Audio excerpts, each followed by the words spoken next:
Bonjour, chers téléspectateurs. Dernièrement, j'étais en train de parler de la conversion. J'étais en train de vous dire que la vie que nous menons sur la terre est courte. Mais après elle, il y a une autre vie. Si vous êtes de ceux qui ont déjà préparé l'après-vie terrestre, donc la vie après la vie sur la terre, vous savez déjà où vous irez. C'est une très bonne chose. Et vous ne pouvez le faire que si vous croyez en Jésus-Christ. Si vous êtes de ceux qui pensent que parce qu'ils ont de l'argent, ils occupent des postes élevés, ils ont les femmes, ils ont les maisons, ils ont les véhicules, ils ont les terrains, ils ont toutes ces choses, et vous pensez que vous avez réussi, j'ai pitié de vous. Je vous ai donc annoncé l'évangile. Ne pensez pas que vous trompez Dieu lorsque vous allez à l'église et vous faites des choses mauvaises. Vous êtes politicien, c'est vous qui êtes dans toutes sortes de choses mauvaises. Il y en a aussi qui ne sont pas politiciens, ce n'est pas seulement les politiciens, mais nous savons que plusieurs politiciens sont dans le faux, des choses sataniques souvent mauvaises. Mais il y a aussi des gens qui ne sont pas politiciens, qui font les mêmes choses. Vous faites toutes sortes de mauvaises choses, après vous allez à l'église, vous donnez de l'argent aux prêtres ou aux pasteurs, et vous pensez que vous trompez Dieu.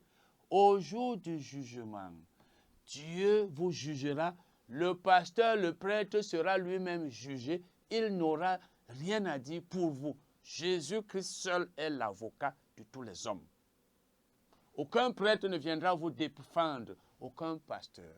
Donc je dis, comme je le disais dernièrement, nous trompons les gens lorsque nous prions après que leurs membres de famille, leurs frères, leurs amis sont morts. Nous prions pour les morts. Le mort ne peut changer de destination qu'il a choisi étant vivant.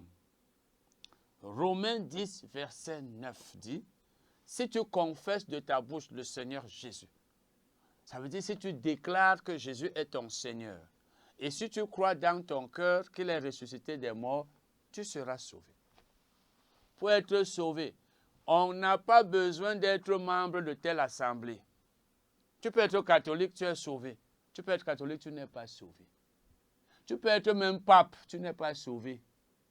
Je ne dis pas que le pape n'est pas sauvé. Je ne connais pas la vie du pape actuel. Je ne suis pas proche de lui. Mais on peut être pape et on n'est pas sauvé. On peut être prêtre, on peut être évangéliste, apôtre, évêque, archevêque. Là, c'est même une invention humaine. Le mot archevêque n'existe pas dans la Bible. Les hommes ont vu qu'il y a ange dans la Bible. Il y a archange. Ils ont dit, comme il y a évêque, nous aussi on crée archevêque. Donc, on n'est pas sauvé parce qu'on occupe tel poste, parce qu'on porte tel titre, parce qu'on a telle somme d'argent, parce qu'on est membre de telle assemblée. Tu peux être presbytérien, tu es sauvé. Et un autre presbytérien ne l'est pas. Tu peux être des églises de réveil, tu es sauvé. Et un autre est des églises de réveil, n'est pas sauvé. Tu peux être baptiste. Tu peux être de l'église baptiste, de l'église évangélique, etc. Tu es sauvé. Mais un autre est de l'une de ces églises et n'est pas sauvé. Parce que c'est Jésus-Christ qui sauve. Si tu as confessé Christ et tu as cru en lui, tu es sauvé. Même si tu n'es membre d'aucune assemblée. Mais il faut être membre d'une assemblée quand même où tu vas grandir spirituellement. Alors, je vais revenir sur le message, ou plus précisément sur la confession de la foi en Jésus-Christ. Vous l'avez confessé dernièrement pour certains d'entre vous. Mais ceux qui n'ont pas confessé, peut-être n'étaient pas à l'écoute, peut-être ne l'ont pas fait. Je vous fais savoir que Jésus-Christ est mort pour nos péchés. Il a été enseveli et il est ressuscité. Si tu crois que Jésus est ton Seigneur et Sauveur, d'abord décide dans ton cœur d'abandonner ta vie de péché. Parce que depuis que tu es né, tu vis dans le péché. Tu mens. Tu escroques les hommes. Tu vis avec tel homme aujourd'hui, tu vis avec un autre jour ou demain. Tu vis avec telle femme aujourd'hui. Souvent, tu vis avec plusieurs hommes à la fois ou avec plusieurs femmes. Tu détournes de l'argent. Tu es jaloux. Tu pratiques la magie. Tu vas chez les marabouts. tu voles, tu fais des choses mauvaises, tu tues.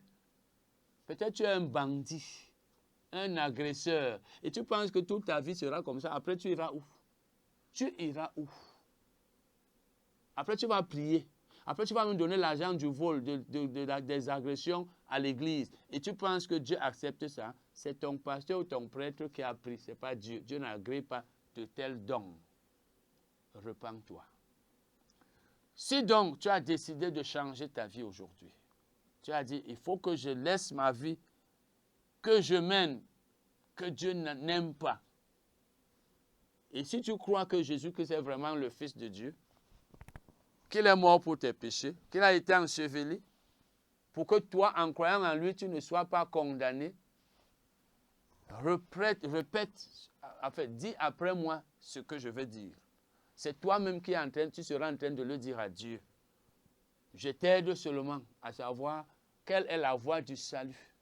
Jésus a dit dans Jean 14, verset 6, qu'il est le chemin, la vérité et la vie, et que personne ne peut aller au Père sans passer par lui. Et la Bible dit dans 1 Timothée 2, verset 5, qu'il y a un seul médiateur entre Dieu et les hommes. On ne peut pas arriver là où Dieu se trouve sans passer par Jésus-Christ, son Fils. Si tu es de ceux qui pensent que Marie, la mère de Jésus, t'a sauvé, même ceux qui croient en Marie ou qui croyaient en Marie, j'ai suivi l'autre jour la déclaration du pape, je l'ai lu quelque part, il a dit que Marie n'est pas la co-rédemptrice. Ça veut dire qu'elle n'a pas porté les péchés des hommes. C'est Jésus qui nous a rachetés. Si même le pape vous a dit ça, vous qui croyez en Marie, je pense qu'au moins là, vous allez comprendre que Marie n'est que la mère de Jésus, qui est née avant Jésus, qui a accouché de Jésus par grâce, qui a été créée par Jésus. C'est Jésus qui a créé Marie, comme Jésus est le créateur de l'univers et de l'humanité, avec son Père. Il a été à la création, Jésus. C'est à lui et au Saint-Esprit que Dieu disait, faisons l'homme à notre image. Il a dit faisons. Ça veut dire, il s'adressait à d'autres personnes. Jésus est le créateur de Marie. C'est pourquoi il avait dit aux Juifs, avant qu'Abraham soit, je suis. Et ils ont dit, mais tu es quelqu'un qui n'a pas 50 ans. Tu viens dire avant qu'Abraham, Abraham qui est mort il y a des décennies, il y a des siècles. Tu dis qu'avant qu'Abraham, oui, parce que Jésus est le créateur d'Abraham. Donc Jésus a créé Marie, sa mère, et il a décidé de sortir de son ventre. Marie a été sauvée parce qu'elle a aussi cru en Jésus. Acte 1, vous allez voir que Marie fait partie des disciples de Jésus qui étaient à la chambre haute. Elle a été sauvée parce qu'elle a cru en Jésus. Si elle ne croyait pas en Jésus, elle n'aurait pas été sauvée. Donc, si tu fais partie de ceux, ou tu faisais partie de ceux qui disent encore, Marie, oh, il y a même les mariologues aujourd'hui, le tout et tout. Marie était un être humain comme nous autres. Elle est sauvée, elle est au ciel parce qu'elle a cru en Jésus-Christ. Si donc tu as cru en Jésus-Christ et tu veux te séparer de ta mauvaise vie, Dieu est prêt à te pardonner.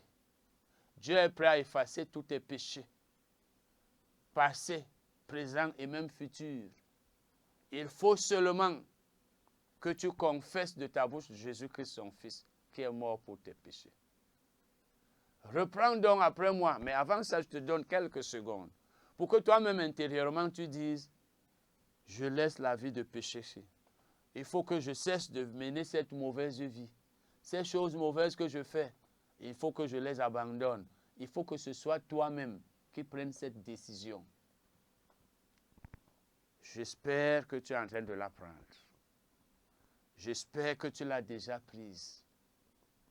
Eh bien, j'attends quelques secondes.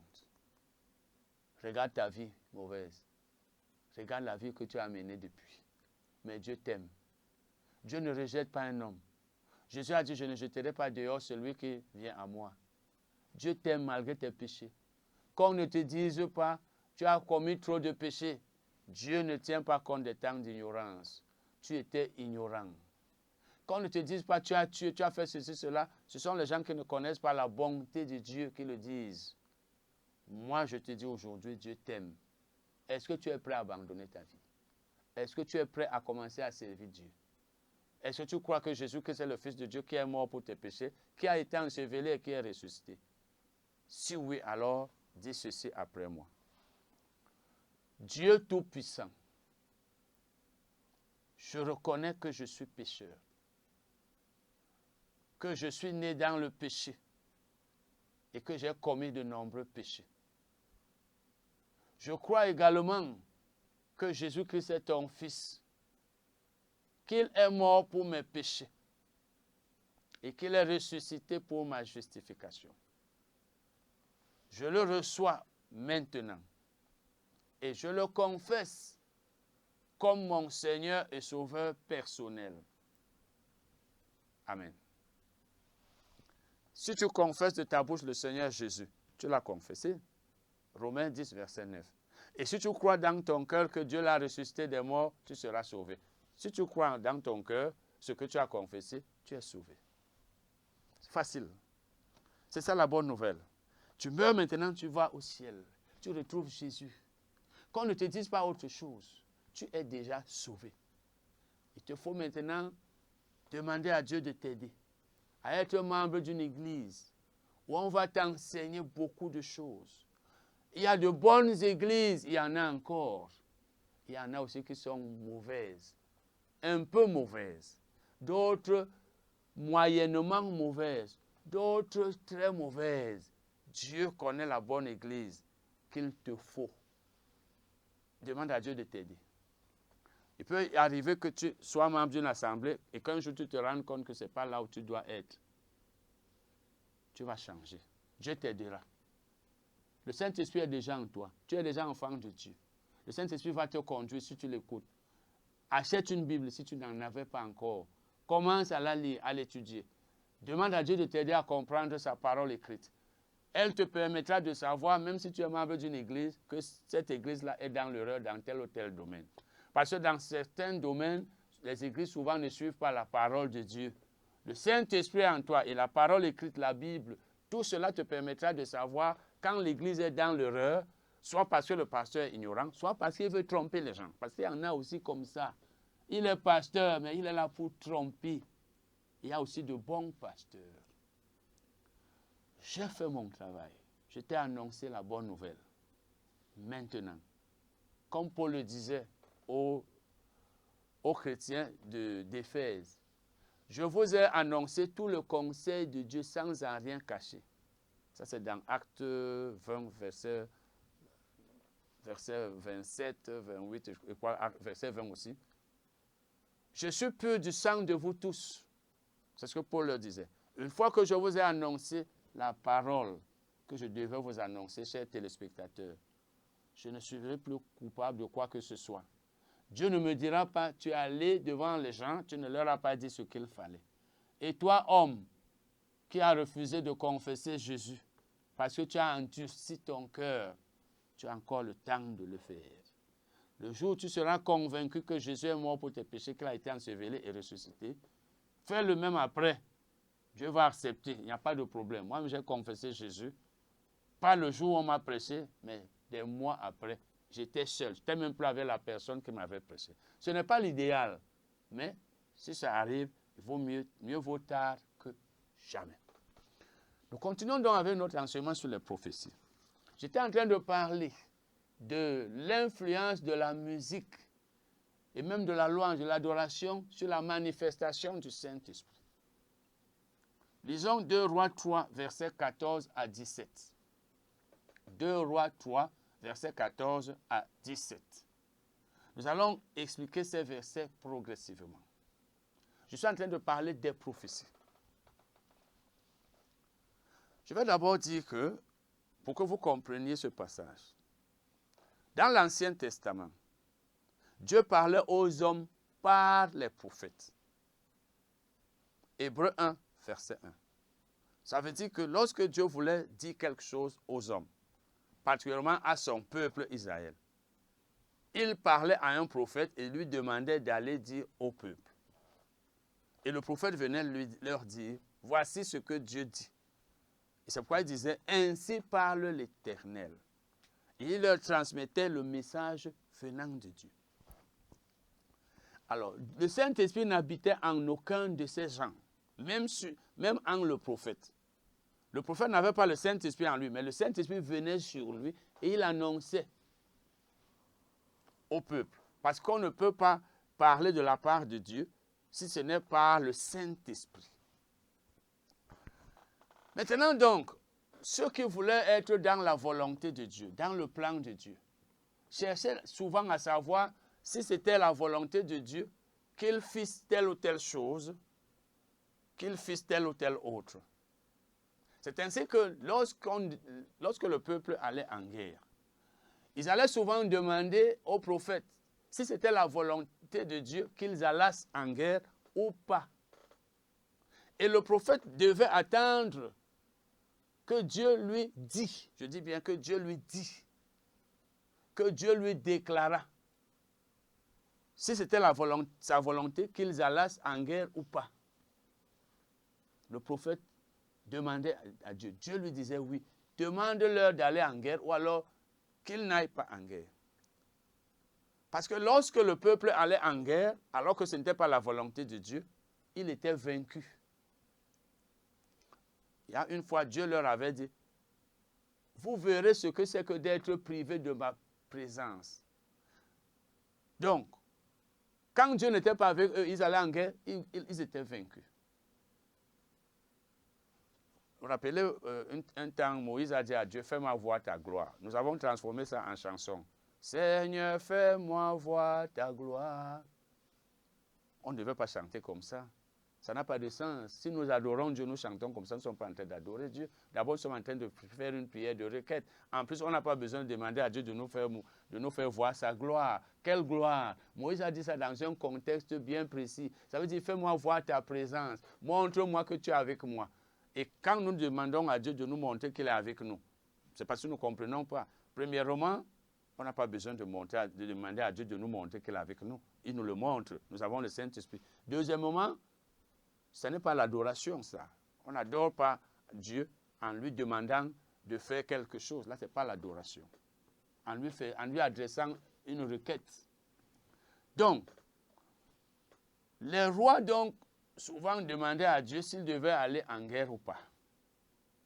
Lorsque Dieu disait, allez-y, je serai avec vous, ils allaient en guerre. C'est ainsi donc que 3 rois, devant aller en guerre, sont allés voir le prophète Élisée, afin que le prophète Élisée leur donnât l'autorisation, après avoir entendu la voix de Dieu, afin que le prophète Élisée leur transmit le message de Dieu, leur demandant d'aller en guerre ou de ne pas y aller.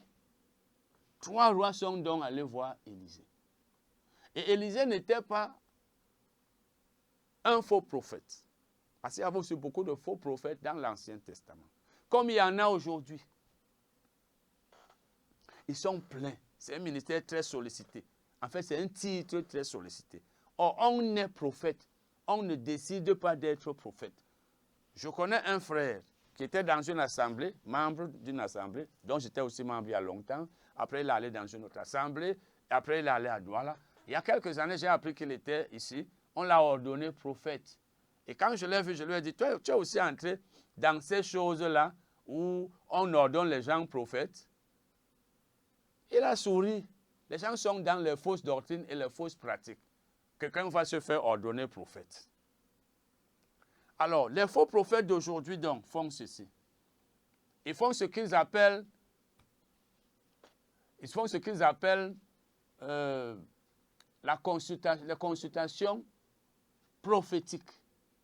C'est-à-dire, quelqu'un va devant un soi-disant prophète. Et il lui dit, homme de Dieu, prophète, je suis venu te voir. Vraiment, je ne sais pas, est-ce que tu peux me dire, qu'est-ce que tu vois dans ma vie? Ils ne disent même pas, Dieu dit, qu'est-ce que Dieu dit? Hein? Parce que pour eux, bon, peut-être qu'ils disent cela souvent. Et le faux prophète commence à te dire, je vois ceci, je suis en train de voir comment la vie va être comme ceci. Le Seigneur me dit que... et ne sont pas différents des marabouts. Même si une personne t'annonce ou alors te dit les choses vraies, ce n'est pas le Saint-Esprit. Ce n'est pas l'Esprit de Dieu. Ce n'est pas un vrai prophète. Ils sont pleins dans le monde aujourd'hui. Parce que les gens veulent le spectaculaire. Quand tu viens et te dis, tu t'appelles tel, n'est-ce pas? Tu avais eu tel problème, n'est-ce pas? On dit, ah, voilà un vrai prophète.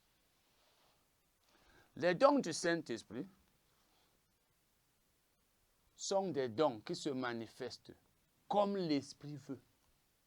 Ça veut dire que, quel que soit le don du Saint-Esprit, lorsqu'il est opéré, c'est Dieu qui décide. 1 Corinthiens 12, si vous lisez, du verset 7 au verset 11. La Bible énumère tous les dons du Saint-Esprit. Parole de sagesse, parole de connaissance, prophétie. Et elle dit, au verset 11, un seul et même esprit opère toutes ces choses. C'est-à-dire tous les dons du Saint-Esprit. Un seul et même esprit, le Saint-Esprit, les opère, les distribuant à chacun en particulier comme il veut. Ça veut dire que le Saint-Esprit distribue ses dons. La parole de connaissance, la parole de sagesse, le discernement des esprits, la prophétie. C'est le Saint-Esprit qui fait que tel prophétise. Tel est le don de prophétie. Et qu'il prophétise à tel moment. On ne programme pas les prophéties. La programmation des prophéties est une initiative, une pratique humaine. Des hommes qui veulent tromper l'Église, qui veulent tromper les gens.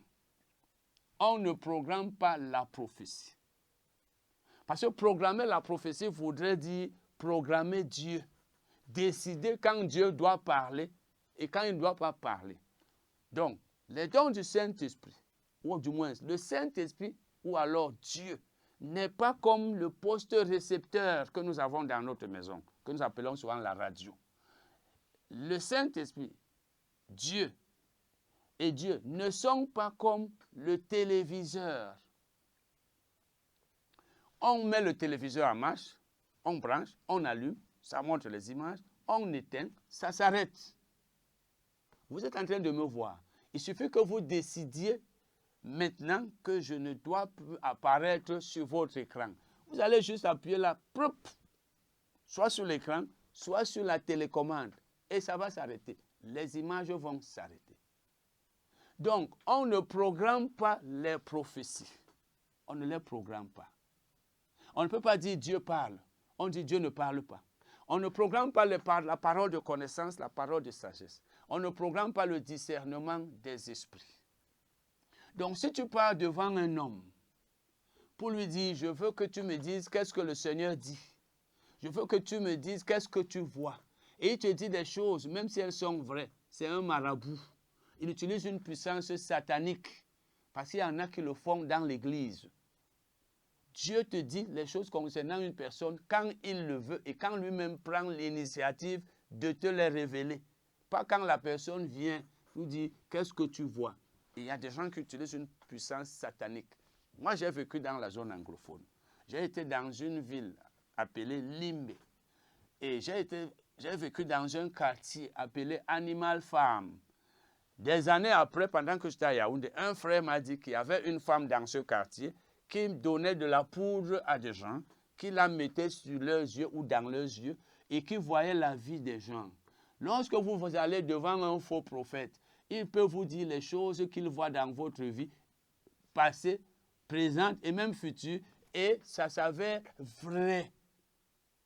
Parce que le diable aussi, qui utilise ses marabouts, leur révèle les choses dans la vie des gens. Donc les consultations prophétiques qu'il y a aujourd'hui ne sont pas de Dieu.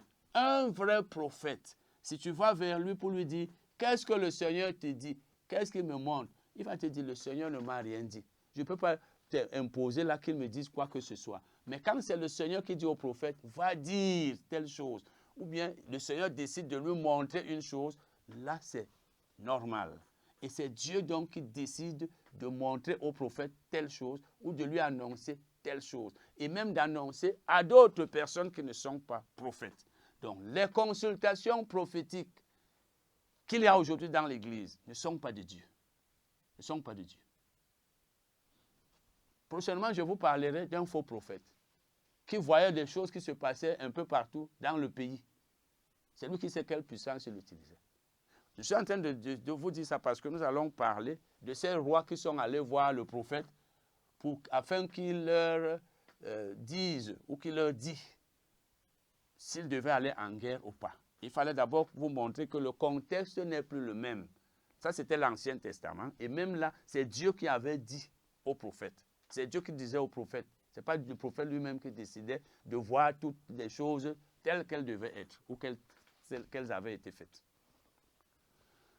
Nous sommes à la fin de cette émission. Nous allons continuer cet enseignement sur les prophéties. Nous lirons 2 Rois, 3 versets 14 à 17. J'étais en train d'introduire pour que vous compreniez bien ce passage. Nous allons donc nous arrêter prochainement, informer beaucoup de personnes.